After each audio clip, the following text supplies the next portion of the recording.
students, welcome to the classes of Array Academy. Today we are studying advantages of ratio analysis. Ratio analysis का advantages क्या है? The advantages of a ratio analysis are मतलब ratio analysis से हमें क्या क्या फायदा होता है. फर्स्ट होता है useful tool for analysis of financial statements. Useful tool, ये रेशियो एनालिसिस एक यूजफुल टूल होता है analysis of financial statements. Financial statements का एनालिसिस के लिए रेशियो ये एक यूजफुल टूल्स के हिसाब से यूज होता है. Accounting ratios are useful for understanding the financial position and financial performance of an enterprise. Financial position और फाइनेंशियल परफॉर्मेंस एक एंटरप्राइज का पता करने के लिए रेशियो एनालिसिस इम्पोर्टेंट होता है. बैंकर्स, इन्वेस्टर्स, क्रेडिटर्स, ये सारे पैसे लगाने वाले, पैसे उधार देने वाले और सामान उधार देने वाले etcetera are all analyse balance sheet and statement of profit and loss by using ratio. Bankers, investors और क्रेडिटर्स ये सारे बैलेंस शीट और statement of profit and loss को एनालाइज करते हैं रेशियो यूज करके. Then comes simplifies accounting data. और एक एडवांटेज है रेशियो एनालिसिस का, ये अकाउंटिंग डाटा को सिंप्लीफाई करता है. Accounting ratio simplifies, summarises, systematises accounting data. Accounting data को वो सिंप्लीफाई करता है, समराइज करता है और सिस्टमाइज करता है. एंड मेकिंग इट अंडरस्टैंडेबल, इसको समझने लायक बनाता है. मेकिंग इट अंडरस्टैंडेबल, इसको समझने लायक बनाता है.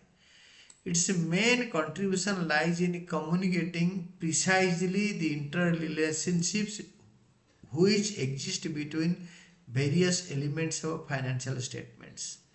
फाइनेंशियल स्टेटमेंट्स का वेरियस रिलेशन के बीच में प्रिसाइज कम्युनिकेशन और इंटर रिलेशनशिप को कम्युनिकेट करना, और इसमें क्या क्या कंट्रीब्यूट करता है ये रेशियो एनालिसिस से पता चलता है. In other words of Bierman and Drivan, financial ratios are useful because they summarizes briefly the results of a detailed and complicated computation. जो डिटेल्ड एंड कॉम्प्लिकेटेड हिसाब किताब होता है उसको सिंप्लीफाई करके बताता है. और एक एडवांटेज होता है रेशियो एनालिसिस का, third advantage, useful in assessing operating efficiency of the business. Business का ऑपरेटिंग एफिशिएंसी कैसा है ये रेशियो एनालिसिस उसको असेस करता है. Operating efficiency can be assessed with the help of ratio analysis.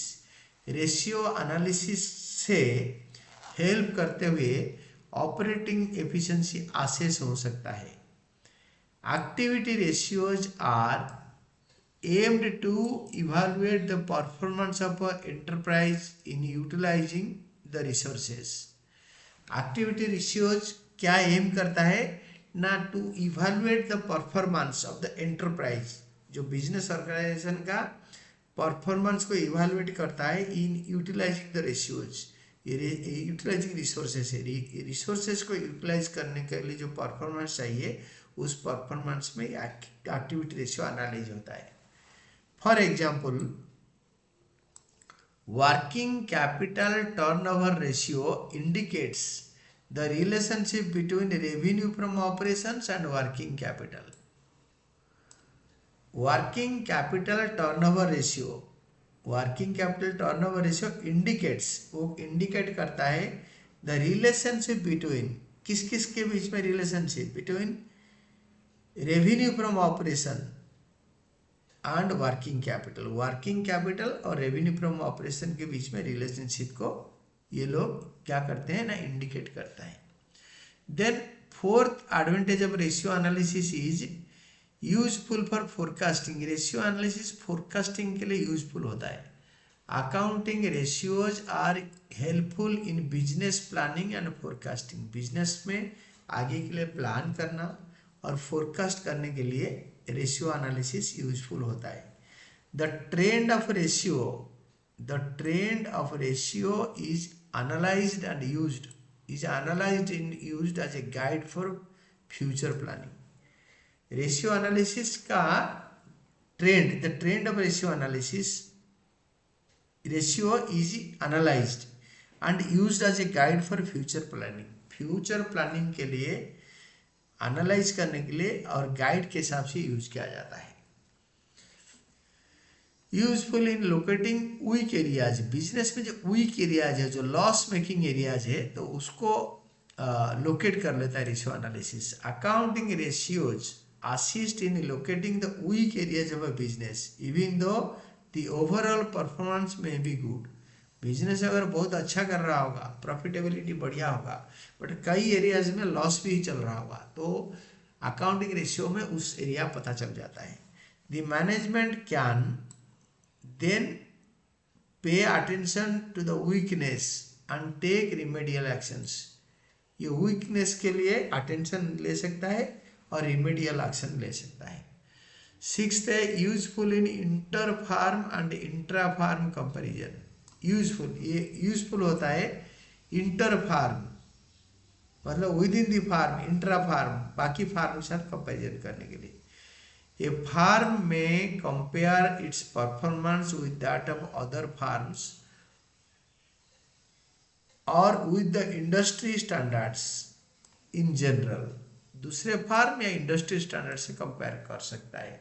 This comparison is called inter firm comparison. अपना firm को बाहर फार्म के साथ कंपेयर कर सकता है या इंडस्ट्री के साथ, ये इसको बोलते हैं इंटर फार्म और क्रॉस सेक्शन एनालिसिस।